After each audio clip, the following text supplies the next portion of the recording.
আসসালামু আলাইকুম রহমতুল্লাহ। দর্শক, চলে আসলাম ভোলা ইলিশের ঘাটে, যেখানে রয়েছে ঐতিহ্যবাহী অটো ড্রাইভার এবং সিএনজি ড্রাইভার, যারা অগণিত যাত্রীর থেকে অগণিত ভাড়া গণে। যেখানে 20 টাকার ভাড়া রয়েছে সেখানে তারা 50 টাকা চাচ্ছে, আর যেখানে 50 টাকার ভাড়া সেখানে তারা 100 টাকা নিচ্ছে। বিস্তারিত অবশ্যই আপনাদেরকে চেষ্টা করতেছি। তো অবশ্যই আপনারা যারা ইলিশের ঘাটে চলে আসবেন, অবশ্যই তারা হিসাব করে আসবেন, কারণ সব ড্রাইভার তো এক না। কিছু আছে ভালো মন্দ, কিছু ড্রাইভাররা আছে কিছু হারাম খায় না, কিছু হালালভাবে উপার্জন করার চেষ্টা করে, অবশ্যই হালাল রিজিকের জন্য।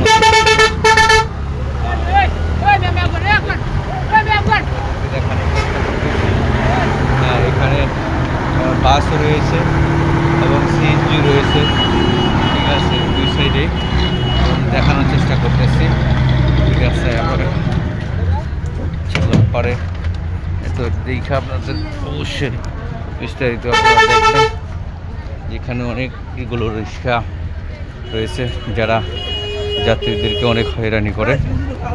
20-এর ভাড়া 50, 50-এর ভাড়া 100, আর এবং সিএনজিওয়ালারও রয়েছে। অবশ্যই সিএনজিওয়ালারা বিস্তারিত অনেকটা ভালো, আবার বেশি করে না, অবশ্যই তারা সামান্য কিছু বেশি চায়। যেখানে 250-এর বড় 300 চায় বিস্তারিত, বিশেষ করে। আর যেখানে অটোওয়ালারা আছে সেখানে তারা বেশি অটোর ভাড়াগুলো বেশি চায় বিশেষ করে। তো আপনারা অটোতে উঠবেন না, এখানে বাসও রয়েছে সুযোগ সুবিধার জন্য, বাসও রয়েছে এবং সিএনজি অটো রিক্সাগুলো রয়েছে। বিস্তারিত আপনাদের দেখানোর চেষ্টা করতেছি, ঠিক আছে। এখান থেকে আপনারা যারা আসবেন অবশ্যই সচেতন থাকবেন। এই ঘাট থেকে অবশ্যই চরপেশন পর্যন্ত,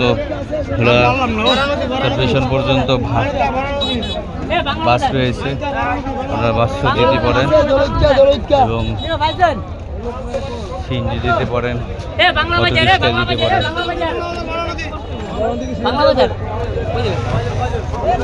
কত বাংলা বাজার কত করে? আর এই ইয়েতে বাস স্ট্যান্ডে বললো বাস স্ট্যান্ড 120। ও আচ্ছা, 50 টাকার ভাড়া 120 টাকা চাইতেছে। দেখেন দর্শক, এই মূলত কথা হলো যে এই সমস্ত ড্রাইভারদের কাছ থেকে সাবধানে থাকবেন। এরা আসলে ড্রাইভার না, এরা ডাকাই। একটা মানুষের গায়ে ছুরি চালাইতে এরা রিজাবত করবে না। তো এদের থেকে আপনারা সাবধানে থাকবেন। 50-এর ভাড়ায় 100 টাকা চায়, আর এদের থেকে আপনারা হেফাজতে থাকবেন। এখানে বাস রয়েছে, এখানে সিএনজি রয়েছে। অবশ্যই সিএনজিওয়ালারা অবশ্যই বিশেষ করে কিছুটা সেফটি বেস আছে, সেফটি বেস করে।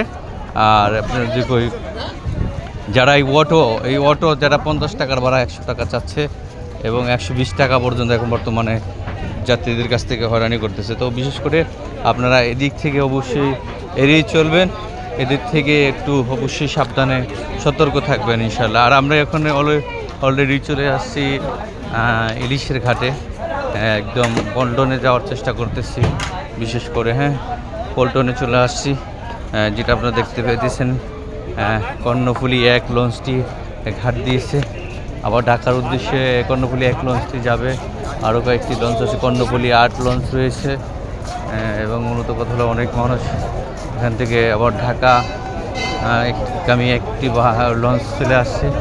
অবশ্যই সেখানে তাদেরকে দেখানোর চেষ্টা করেছি। আমি সামনে টিকিট কাটতেছি।